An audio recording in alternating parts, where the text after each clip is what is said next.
Hola a todos, buenos días. Vamos a analizar en este video algo que es conocido como autogolpe, donde en la definición corriente de autogolpe, la persona en carga puede ser, en el caso particular, el presidente de la República, un primer ministro o hasta un rey. Se da un golpe con el fin de quitarse algunas áreas del sistema político que son normalmente un balanceo de poderes con el fin de tener más poder. En el caso particular, algo que no es tan reciente, pero que ha ocurrido algo más de hace 30 años en Perú. Por lo que he decidido tomar las siguientes trascendentales medidas. Primero, disolver temporalmente el Congreso de la República hasta la aprobación de una nueva estructura orgánica del Poder Legislativo, la que se aprobará mediante un plebiscito nacional. Segundo, reorganizar totalmente el Poder Judicial, el Consejo Nacional de la Magistratura, el Tribunal de Garantías Constitucionales y el Ministerio Público para una honesta y eficiente administración de justicia. Con la presidencia de Alberto Fujimori, que era el presidente electo, donde intervino el Congreso, lo cerró con el fin de tener más poderes. Y esta es la definición de autogolpe, la definición normal de autogolpe.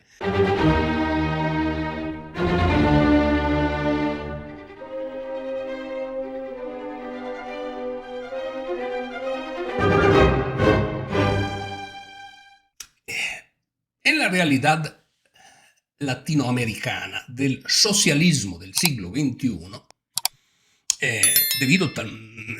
me imagino debido también al realismo mágico, ¿no?, con el cual Gabriel García Márquez, o el surrealismo mágico, si así lo prefieren, describía el continente. En este surrealismo, en este realismo mágico, digamos que en Latinoamérica los gobiernos son más creativos. Y entonces hay una nueva definición de autogolpe. Hay una definición que es un poquito diferente de autogolpe. Y el objetivo de esta nueva definición, que no es tanto una definición, el objetivo de esta nueva imagen del golpe es levantar la popularidad del presidente de turno. O, si esto ocurriera donde hay un primer ministro, del primer ministro de turno. Por ejemplo, este año Luis Arce acusó de haber recibido un golpe de Estado. Al pueblo boliviano y a toda la comunidad internacional. El país hoy está enfrentando un intento de golpe de Estado. Hoy el país enfrenta una vez más intereses para que la democracia en Bolivia se trunque. Aquí estamos, el gobierno nacional con todos sus ministros, ministras, firmes con nuestro vicepresidente, firmes aquí en Casa Grande para enfrentar todo intento golpista, todo intento que atente a nuestra democracia. Inmediatamente los que organizaron el golpe de Estado quedaron muy sorprendidos y empezaron a hacer unas declaraciones muy convincentes a la prensa diciendo que no se trataba de ningún golpe de Estado, simplemente se habían puesto de acuerdo con el presidente con el fin de levantar su popularidad. El presidente me dijo, la situación está muy... Esta semana va a ser crítica, papá, esta semana. Entonces es necesario preparar algo. Luis Arce es del mismo partido de Evo Morales. Entre Evo Morales y Luis Arce no corre amor, evidentemente. Evo Morales dijo que no creía absolutamente al golpe de Estado y que confirmó la tesis de los militares diciendo que probablemente era una cosa que habían organizado con el fin de levantar la imagen de Luis Arce. Pero la cosa se complica porque después otros presidentes entraron con sus cancillerías y también, me imagino, con su inteligencia interna y llegaron a desmentir la posibilidad que en Bolivia hubiese ocurrido un golpe de Estado.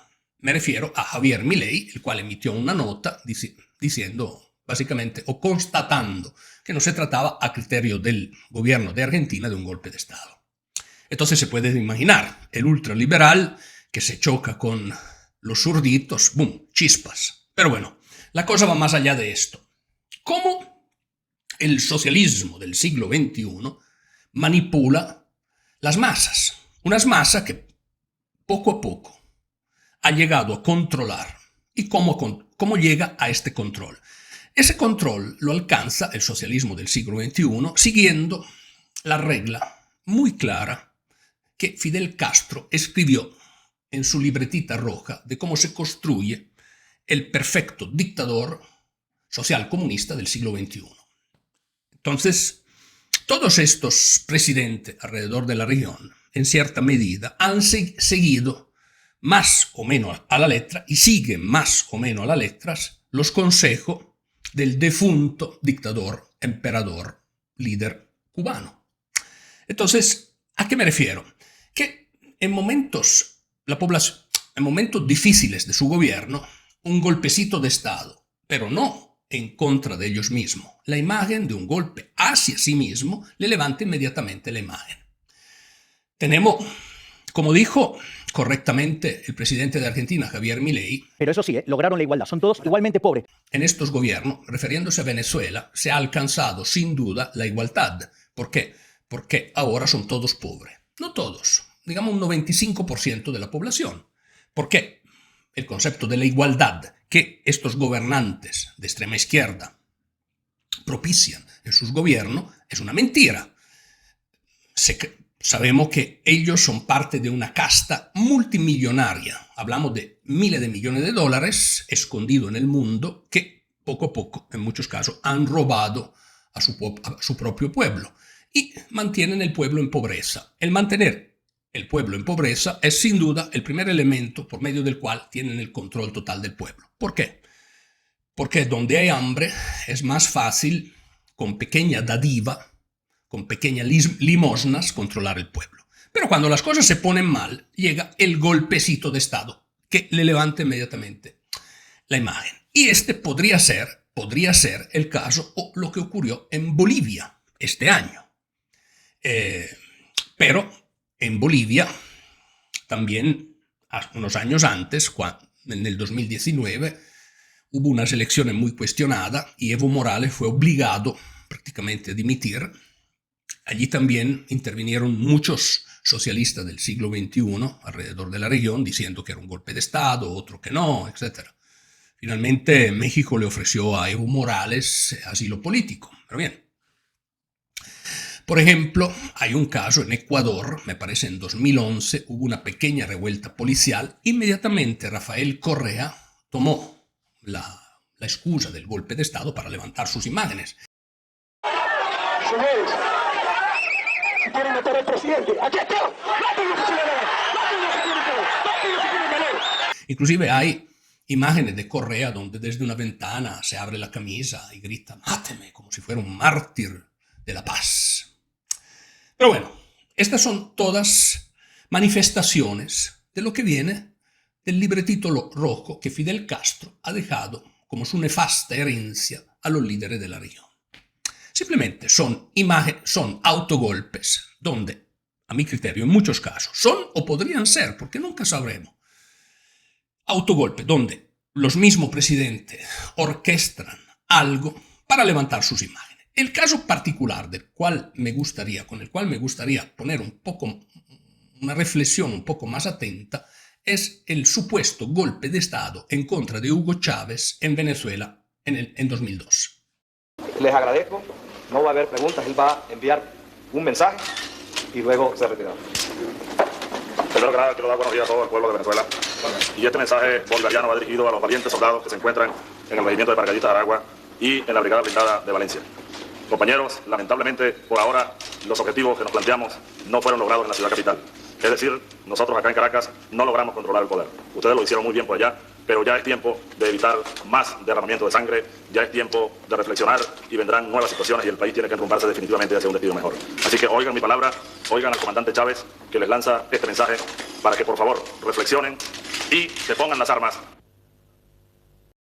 Hugo Chávez en aquella época ya estaba al poder desde hace algunos años y como yo vivía en Venezuela, noté, era una cosa bastante evidente para alguien que no se dejaba, digamos, emborrachar por esa ideología nefasta, chavista. Pero poco a poco Hugo Chávez tomaba el poder o llegaba a tomar el poder de todo lo que estaba alrededor de él. Yo recuerdo empezó destituyendo magistrados. Uno de los últimos poderes que se enfrentaron a Hugo Chávez fueron los sindicatos, pero tampoco ellos pudieron. Poco a poco, digamos, el chavismo tomó el poder total. Después empezó a introducir toda una serie de leyes liberticidas, por ejemplo, las 49 leyes, etc. Entonces empezó a haber mucho descontento popular.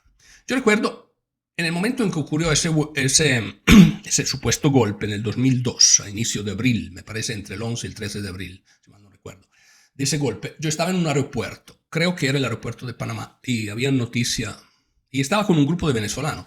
Los venezolanos que estaban conmigo no eran chavistas. Y todo, qué bueno, finalmente estaban felices porque hubiese terminado la dictadura chavista. Y yo vi algo raro porque el que estaba explicando el golpe era acompañado por alguien que había sido un personaje muy fiel a Hugo Chávez. Entonces me pareció extraño. Yo dije, bueno, hay que esperar algunos días. De hecho, la parodia duró 3 días.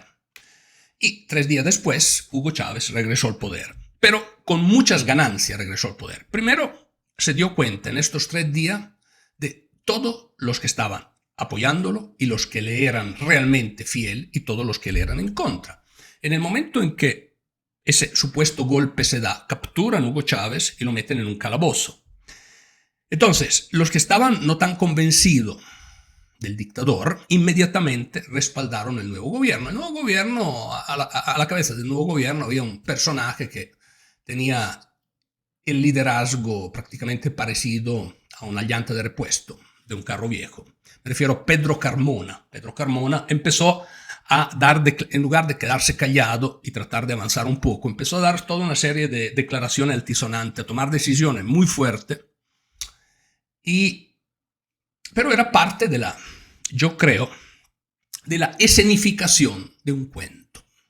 Ahora, después de este golpe, en varias visitas que tuve en Venezuela con muchos amigos, muchos de ellos creían que el golpe había sido real, otros no. Yo me hice la idea desde el inicio que no era, que era una, en inglés, staged, era como una, digamos, como una obra de teatro, una puesta en escena, una escenificación de una obra de teatro. Esto a mí me resultaba bastante evidente por el simple hecho que gracias a este evento Hugo Chávez logró tomar el control total y absoluto del país, porque eliminó todos sus adversarios. Se dio cuenta en estos 3 días de los que estaban con él y de los que estaban en contra de él. Claro, a lo largo del tiempo estos fenómenos han seguido en Venezuela. Siempre ha habido la forma por medio de la cual el chavismo de vez en cuando ha venido haciendo limpieza en su casa, o sea, quitando los que podrían amenazar su poder. En el caso particular de una dictadura del siglo XXI, como puede ser la dictadura cubana o la dictadura venezolana, el peligro no viene tanto de los opositores, porque los opositores no tienen medio para contrastarlo. Todos los medios para defenderse de eventuales golpes o defenderse de una eventual decisión del gobierno o democrática de unas elecciones están en la mano del gobierno. Entonces el gobierno controla las elecciones que son manipuladas, el gobierno controla a los opositores. Más bien al gobierno le sirven un poco de opositores porque gracias a estos pocos de opositores dice, pero yo soy una democracia, y están mis opositores.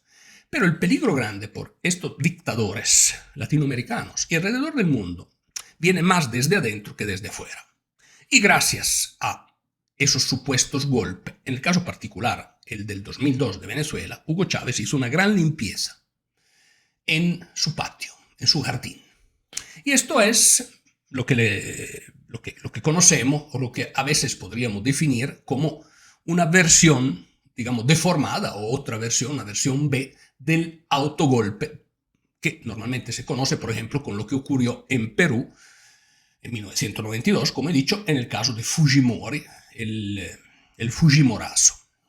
Pero en esta versión no es que el presidente da un golpe a su propio equipo con el fin de tener más poder.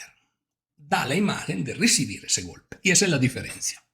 Pero muchas gracias. Espero. Esas son especulaciones mías. No es mi idea de cómo me he hecho, de cómo he visto lo que ocurrió en Venezuela en 2002. Es mi idea. Porque, repito, hay muchos sectores que consideran que sí hubo un golpe verdadero. Yo creo que no era, que así no fue. Pero Como les decía, espero que le haya interesado el contenido. Deme tu like, suscríbete al canal y por favor comparte este video entre tus amigos.